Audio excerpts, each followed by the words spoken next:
My name's Alex, and I used to work security for a large distribution warehouse just outside of town.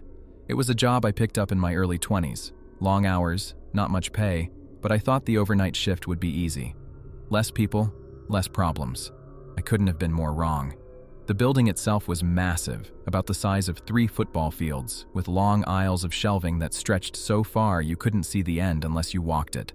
At night, the fluorescent lights stayed on in most areas, but a few sections were on motion sensors to save electricity. That meant if I was patrolling, entire aisles could be pitch black until I stepped inside. I hated those aisles. My shift started at 10 p.m. and ended at 6 a.m. My job was simple: make rounds, watch cameras, make sure no one broke in or stole anything. But during those long, silent nights, I started noticing things that didn't add up. It began with small things. On one of my first nights, I was doing a walkthrough when I heard the sound of boxes being dragged across the concrete. I thought maybe it was just one of the forklifts shifting in the distance, but when I turned the corner, there was no one there, just a pallet, sitting in the middle of the aisle like it had been moved seconds earlier. I mentioned it to one of the day shift workers the next morning, joking that the place might be haunted. He didn't laugh. Instead, he gave me this serious look and said, "Don't go near aisle 17 if you can avoid it." I asked why, but he just muttered something about bad history and walked away. That stuck with me. Over the next few weeks, the activity escalated. Sometimes I'd hear footsteps echoing down the concrete halls, even though I was the only one on the clock. Other times I'd see movement on the security monitors, shadowy figures standing at the ends of aisles, but when I went to check, there was never anyone there.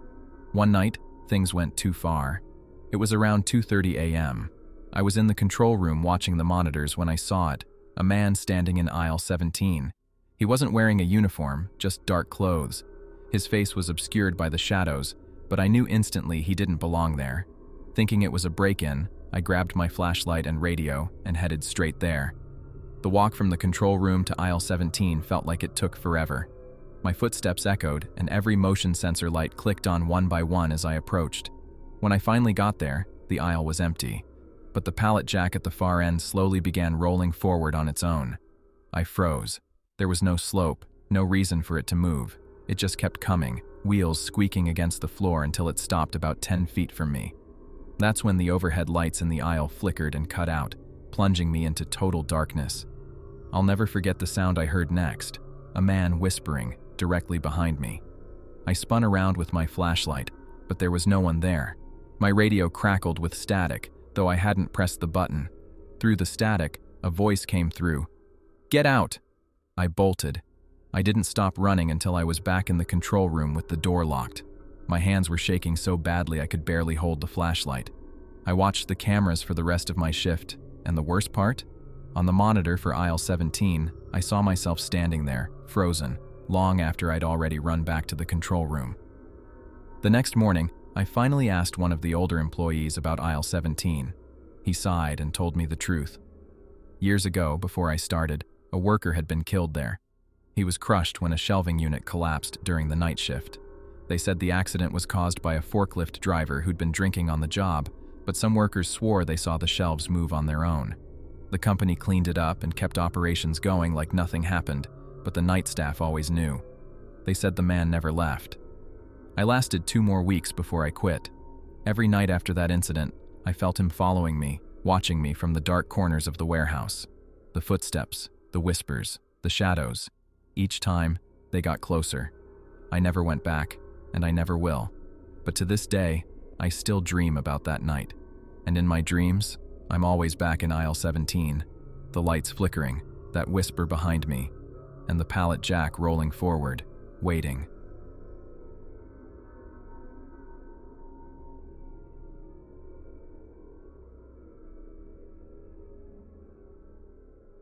I used to work as a night shift nurse at a small hospital in Pennsylvania. It wasn't a big place, just 3 floors, maybe 50 beds in total, but working nights there had a way of making the building feel endless. Hospitals at night are different.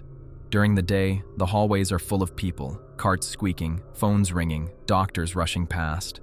At night, everything is still. The fluorescent lights hum, machines beep steadily, and every sound echoes like it's louder than it should be. I'd been on night duty for about a year when something happened that I've never been able to explain, and honestly, I try not to talk about it.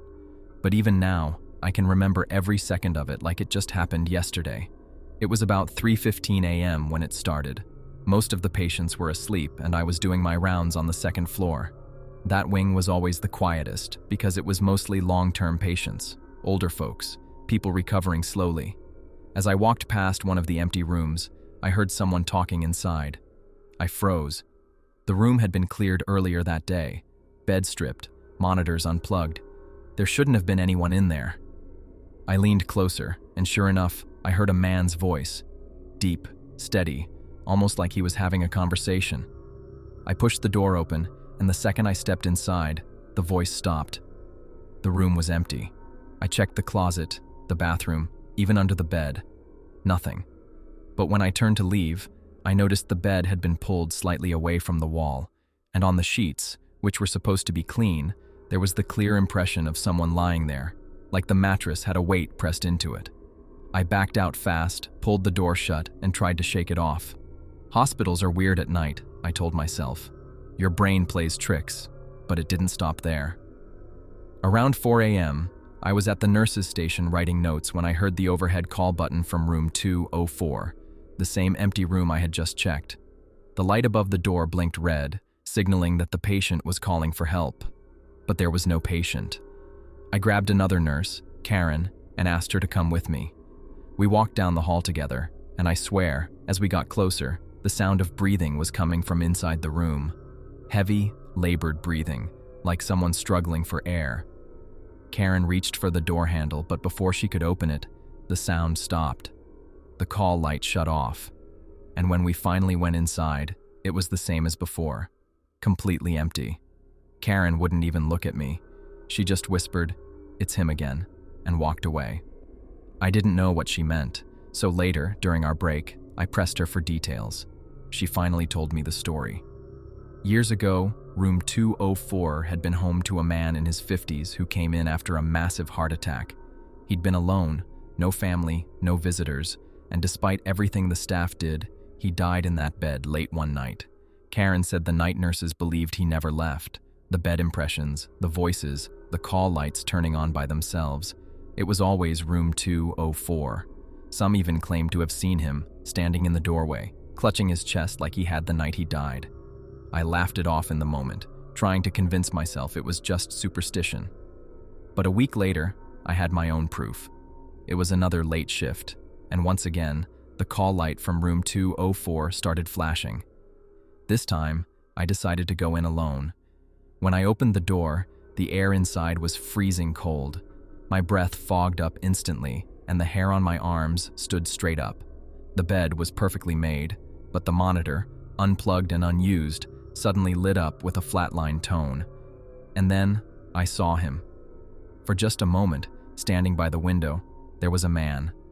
Thin, pale, hospital gown hanging loose. His hand was pressed to his chest, his mouth open like he was gasping for air. I dropped my clipboard and stumbled backward, but when I blinked, he was gone. The room was empty again. I couldn't finish my shift that night. I told the charge nurse I was sick, and I left. I still worked there for a few more months before transferring to days, but I never walked past room 204 again without feeling that weight in my chest, that heavy silence pressing down on me. The hospital eventually shut down a few years later, but every time I drive past the old building, I feel a chill crawl up my spine, because I know, without a doubt, that something was left behind in that room.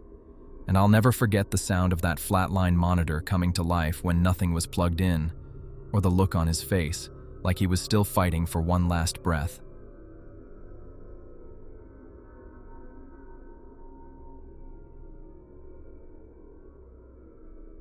I used to work the night shift at a 24-hour gas station off a quiet highway in Ohio. It wasn't glamorous, but it paid my bills. Most nights were slow, just the occasional trucker filling up, or a local stopping in for cigarettes and coffee. But the thing about working nights is that you notice when something feels off. And on one particular night in the winter of 2014, something happened that I can't explain to this day. It was about 2 a.m. A snowstorm had blown through earlier, and the roads were completely empty. I was sitting behind the counter, half watching the security monitors while sipping stale coffee, when I saw movement on the screen for Pump 4. A man was standing there. No car, no truck, just a man. He wore an old, heavy coat and a hat pulled low over his face. I thought maybe he'd broken down nearby, so I went to the door to offer help. But when I pushed it open, the lot was empty. I figured maybe the cameras glitched. It happens sometimes in the cold. But when I went back inside and checked the feed again, he was there, still standing at Pump 4, just staring at the building. I felt a knot twist in my stomach. I looked outside a second time, and once again, the lot was empty. No footprints in the snow, nothing. By then, I was rattled. I locked the doors, kept the lights on bright, and tried to focus on stocking shelves. About an hour later, I heard the chime of the front door opening. My heart nearly stopped. When I looked up, the man from the pump was inside. I hadn't unlocked the door. I know I hadn't. But he was standing in the middle of the store, dripping melted snow onto the tiles, his coat hanging heavy. His face was pale, almost gray, and when he finally looked at me, his eyes were empty, lifeless. "Bathroom," he muttered. His voice was low, hoarse. I pointed him toward the back, too stunned to even move. He walked slowly, dragging his boots like they weighed 100 pounds each. The bathroom door shut behind him, and I just stood there, frozen. 5 minutes passed, 10, then 20. Finally, I worked up the nerve to knock. "Sir? You okay?" No response. I tried the handle. Locked. That's when the cold set in. Not just normal cold, the kind that makes your breath hang thick in the air. Every hair on my body stood up, and the whole store went silent. Even the hum of the refrigerators stopped. I grabbed the spare key and opened the bathroom door. It was empty. No man, no footprints. Just a puddle of water near the sink, like someone had been standing there. I searched the whole building, even went outside into the snow with a flashlight. There were no fresh tracks anywhere. It was like he had vanished. Shaking, I went back inside and replayed the security footage. My blood ran cold when I saw it. The man walking into the store, clear as day, and heading toward the bathroom. But after that, nothing. He never came back out. I quit that job a few weeks later. I told my boss about it, but he just laughed and said I was tired and imagining things.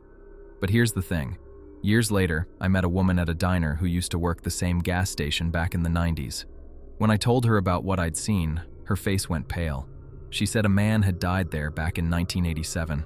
A trucker pulled over to fuel up, had a heart attack at Pump 4, and staggered inside looking for help.